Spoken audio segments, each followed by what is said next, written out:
अस्सलामुअलैकुम। आज हम सीखेंगे मोलर मास कैसे कैलकुलेट किया जाता है। आपको ये पता होना चाहिए कि मोलर मास क्या होता है। मोलर मास किसी भी एटम का या कंपाउंड का मास अगर ग्राम्स में बताया जाए तो उस मास को हम कहते हैं मोलर मास। जैसे आपको पता है कार्बन का मास होता है 12, लेकिन अगर हम कहेंगे 12 ग्राम तो ये कार्बन का मोलर मास होगा। ऑक्सीजन का मास होता है 16, अगर हम कहेंगे 16 ग्राम तो ये ऑक्सीजन का मोलर मास होगा। इसी तरीके से पानी का मास होता है 18, तो अगर पानी यानी वाटर का मास अगर ग्राम में हम बताएंगे 18 ग्राम तो ये पानी का मोलर मास होगा।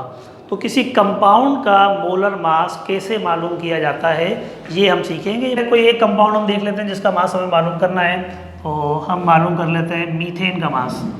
मीथेन का फॉर्मूला CH4, ठीक है। अगर आपको मीथेन का मास मालूम करना है तो आपको मीथेन में कार्बन का मास पता होना चाहिए और हाइड्रोजन का मास पता होना चाहिए। कार्बन का मास कितना है 12 और हाइड्रोजन का मास कितना है 1, ठीक है जी। तो अब हम सॉल्व कर लेते हैं। कार्बन का मास होता है 12 और यहाँ पर कितने कार्बन हैं। अगर यहाँ पर सबस्क्रिप्ट में कुछ भी नहीं लिखा हुआ तो इसका मतलब यहाँ पर लिखा हुआ 1, इसका मतलब यहाँ पर एक कार्बन है। तो कार्बन का मास 12 हो गया और यहाँ पर एक कार्बन है, 12 को 1 से मल्टीप्लाई कर लेते हैं। उसके बाद प्लस अगला एलिमेंट हमारे पास है हाइड्रोजन। हाइड्रोजन का मास कितना है 1 और कितने हाइड्रोजन है यहाँ पर 4, तो 1 को मल्टीप्लाई कर लेंगे 4 से। 12 1 12 प्लस 4 1 4, 12 और 4 16। तो मीथेन का मोलर मास कितना आया 16 ग्राम। अच्छा याद रखिएगा, मास जो है अगर आपने मोलर मास ले रहे हैं तो जो यूनिट लिखा जाएगा वो ग्राम लिखा जाएगा, वरना आपका सवाल गलत हो जाएगा, ठीक है। दूसरा कोई कंपाउंड हम ले लेते हैं जैसे कि अमोनिया।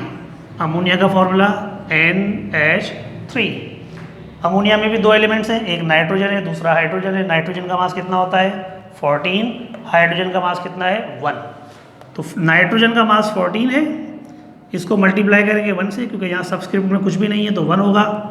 उसके बाद प्लस हाइड्रोजन का मास होता है 1 और हाइड्रोजन यहाँ पे कितना है 3। 14 1 14 और 3 1 3, 14 और 3 कितने हो गए 17 ग्राम्स। तो अमोनिया का मोलर मास हो गया 17 ग्राम। कैल्शियम कार्बोनेट जो है वो लाइमस्टोन का फार्मूला है, चूने का पत्थर, ठीक है। इसके अंदर 3 एलिमेंट हैं, कैल्शियम है, कार्बन है और ऑक्सीजन है। तो अब हम तीनों एलिमेंट के मासेस हम यहाँ पे देख लेते हैं। सबसे पहला एलिमेंट कैल्शियम है। कैल्शियम का मास कितना है 40, कैल्शियम का मास 40 है। कितने कैल्शियम है 1। कार्बन का मास 12 है, कितने कार्बन है 1। ऑक्सीजन का मास 16 होता है और ऑक्सीजन यहाँ पे कितने हैं 3, ठीक है जी। कैल्शियम का मास 40 है तो हमने 40 को 1 से मल्टीप्लाई कर लिया। कार्बन का मास है 12 तो हमने उसको 1 से मल्टीप्लाई कर लिया। ऑक्सीजन का मास है 16 तो हमने उसको 3 से मल्टीप्लाई कर लिया। अब मल्टीप्लाई करके ऐड करना है।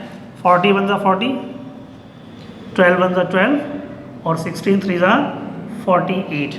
40 प्लस 12 प्लस 48 ये आएगा आंसर 100। तो कैल्शियम कार्बोनेट का जो मोलर मास आया वो आया 100 ग्राम। अगला कंपाउंड हम देख लेते हैं कोई और, जैसे सल्फ्यूरिक एसिड। सल्फ्यूरिक एसिड का फॉर्मूला है H2SO4। हाइड्रोजन का मास है 1 को मल्टीप्लाई करेंगे 2 से, 1 मल्टीप्लाई बाय 2।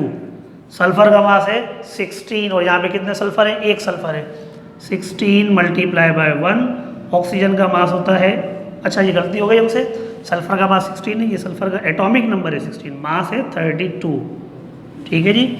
सल्फर का मास कितना होता है 32।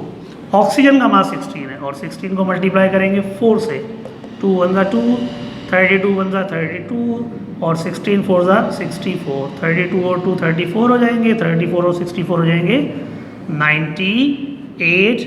और मोलर मास है तो हम यूनिट क्या लिखेंगे ग्राम्स, ठीक है।